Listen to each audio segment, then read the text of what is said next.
Before I jump into the review of the new Fire TV, I want to note other people's review on this product. High-profile critics like CNET and TechRadar seem to be good with this product, but individuals with reviews of their own on Amazon, not so much. This is a bit of a head-scratcher because Amazon's products tend to review pretty well, especially on their website. Here's the Fire Stick, for example. So I guess the question is, where do I land on this? To be completely honest, there's a lot not to like about this device. But what are you guys looking at? I wasn't talking about you. I was talking about a Roku. I wasn't. Oh, come on, don't go. I didn't think you would over. I should go after him, right? Okay. Actually, let's start the review. I'll deal with him in a little bit.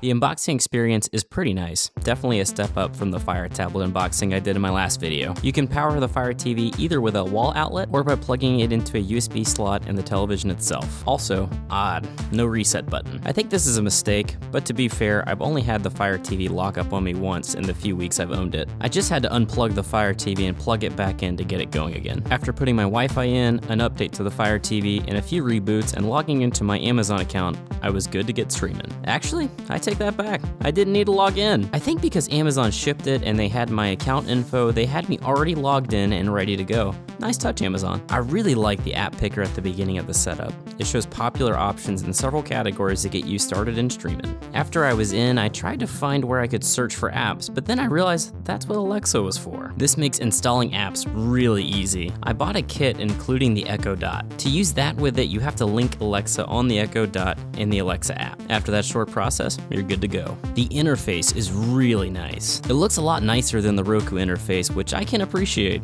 but it's a little bit Amazon-centric. To be fair, Amazon does promote things other than their apps. I like how on the main screen, if you highlight something Amazon is promoting, it shows a trailer in the background, but it's totally out of the way and you can still control things if the trailer doesn't grab you. But the Fire TV definitely pushes Amazon services for sure. It's like every other thing is something Amazon is streaming, and they update this home screen pretty frequently.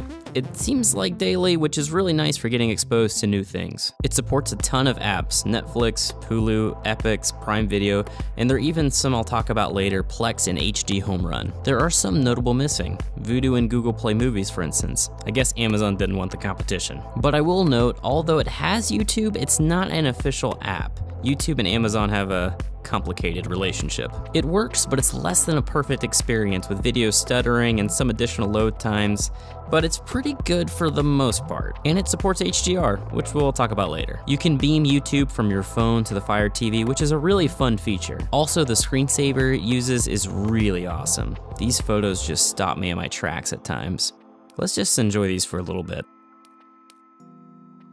Hey, I've been there, but Alexa is where this thing shines. You can control Alexa via the voice remote or hands-free with a nearby Echo device like my Echo Dot. You can pause, play, or even rewind or fast forward a specific amount of seconds. Really cool stuff. But this functionality doesn't work on every app. Prime Video works flawlessly. Netflix is close, but it won't let you specify an amount of seconds. You can just fast forward or rewind 10 seconds at a time. And Hulu just supports pausing and playing. YouTube would let you pause and play, but fast forward or rewind just skip to another video. But even HD Home Run supported fast forward, and I wouldn't consider that a high profile app, although you couldn't specify the amount of seconds. I imagine support will be added in the near future for all of these features for all of these apps though. Here's some cool things you can do. I can tell Alexa to play a particular show, and sometimes it's smart enough to know where I can watch that show for free. Alexa, play Stranger Things. See here, it knew it was on Netflix. Alexa, play This Is Us.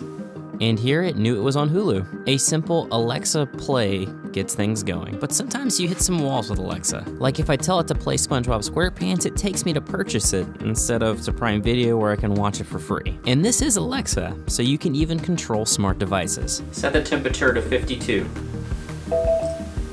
The heat's set to 52. Or order something. Order toilet paper. All right. Or have it tell you a joke. Tell me a joke. What is a pirate's favorite animal? Arr!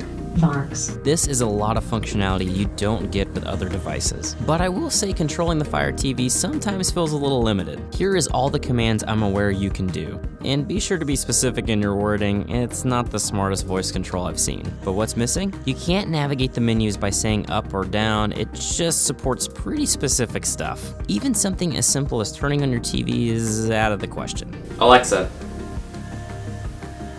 turn TV on.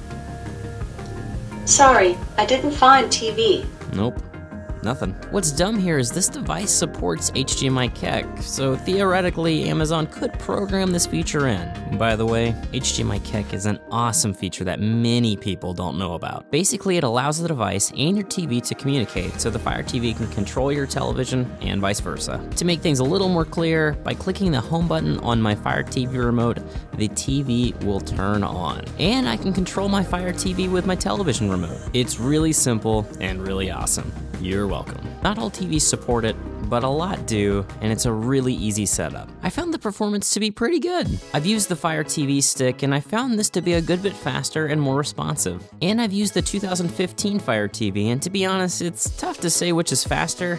It's really close, but this certainly isn't an upgrade from that. There's a little bit of lag sometimes, but it's tough to say if it's because it's not a powerful enough device or if it might be improved through some software updates. One question I had going into purchasing this was how reliable this Fire TV was. I'm happy to say, even after long streaming sessions, it held up like a champ. I did run into some bugs and app crashes, and it makes me think this device needs to cook a little longer in the developer oven. I think Amazon will eventually polish up this device with a few patches and updates. This is a 4K HDR device, so what about that, right? Well, this is embarrassing, but I don't have a TV with HDR or 4K. I know, I can see the comments now. You call yourself a tech reviewer and you don't have a 4K HDR TV? Unsub. Love, Mom. You might be wondering why I'd buy one of these without a TV supporting those features, and I have a reason, I promise, but I'll get to that later. Luckily, a friend of mine has a 4K HDR TV and they allowed me to give it a go. 4K HDR with the Fire TV is really nice. I tried Netflix, Amazon, YouTube, and HDR is awesome.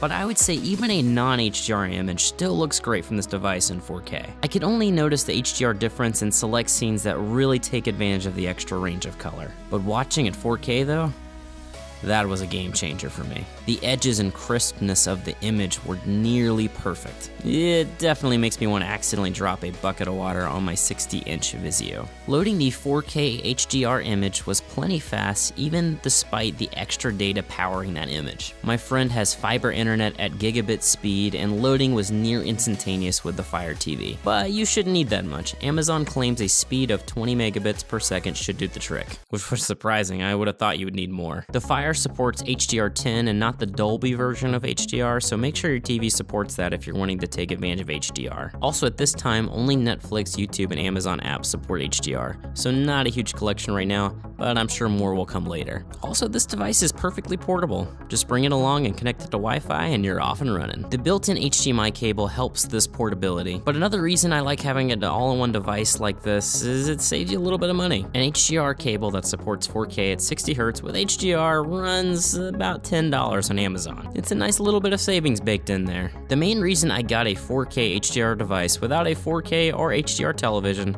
was because I wanted to use HD Home Run. HD Home Run doesn't require a 4K HDR device, but I needed the extra horsepower to get this thing going. It's a service that allows you to watch television off of an antenna. Actually, it's a little more complicated than that, but it requires a bit of horsepower. And Roku doesn't have an app for it, so that's why I decided to pick up this Fire TV. I'm happy to say it works pretty well. Not totally perfect with a few hitches here and there, but pretty good nonetheless. To be fair, no device I've ever used runs HD Home Run perfectly. Also tried Plex, which is a popular app for playing media stored internally on your network. I was able to watch TV shows I recorded on my computer from the HD Home Run seamlessly. great performance here. I haven't talked about specs yet because I think a device like this is more about what you can do with it than what's on the inside, but it rocks an Amlogic quad-core 1.5 GHz ARM 4X CA53 and MAUI 450 MP3 GPU. Yeah, I don't know what those are either, but they work well enough. It also has 2 GB of RAM and only supports 8 gigs of storage, which in this day and age seems a bit low, but that seems to be the norm for these small TV devices. It should be enough to store any apps you might want, but storing, let's say, your movie collection is out of the question. But that's not what a device like this is for, so it's totally forgivable. It supports these codecs on the screen if that interests you. Just pause the screen if you want this. I'm about to take them away, and gone. But if you were hoping of gaming on this device, oh boy, you're gonna be disappointed.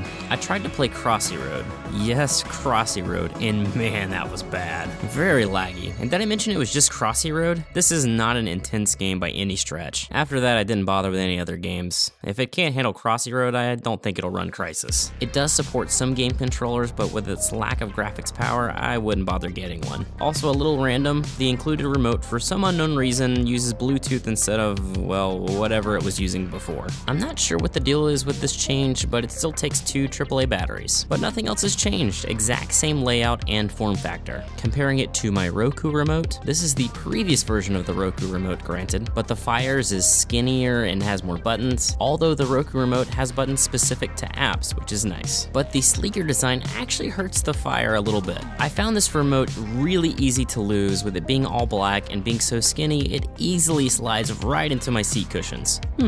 Maybe smaller and sleeker isn't always better. Just a thought. There is even a remote app and it works as you'd expect, but it uses some sort of a touchpad instead of buttons, which is fine but a little odd. Also, it doesn't support private listening through the phone like Roku does. This is a nifty feature on the Rokus where you can listen to the audio streaming from the phone instead of it going through the TV speakers. You can do this with earbuds to get a private listening experience. Put it simply, if you want a new Amazon Fire with HDR and the idea of Alexa being built in appeals, at this point, this is the device to get. It's a pretty good device, but it's definitely not perfect. If you already have a 2015 Amazon Fire TV, then you might want to wait for the next Amazon Fire if you're wanting to upgrade. Rumor is it's coming out sometime next year. Also, if you're happy with your current streaming solution, like through your smart TV or game console, I really don't see a need to switch unless you think you'd benefit from hands-free control of Alexa or you're wanting the 4K HDR support. With that said, where do I land on this device and the rift between the critics and the average user? I think the issue here is marketing. This is a 4K HDR Fire Streaming Stick.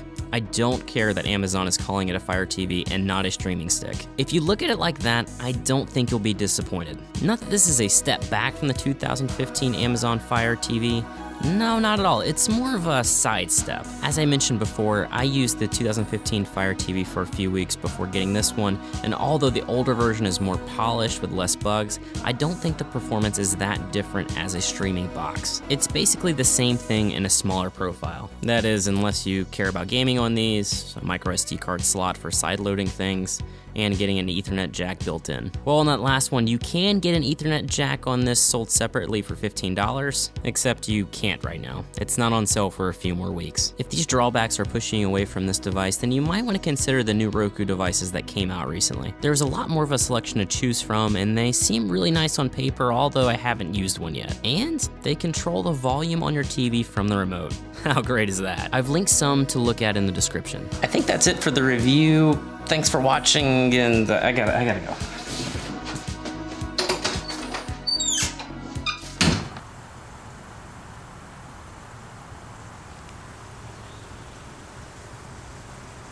I thought I might find you here. So how are you holding up? I'm sorry, I mean, like, I don't even like Crossy Road. Why don't you just come home?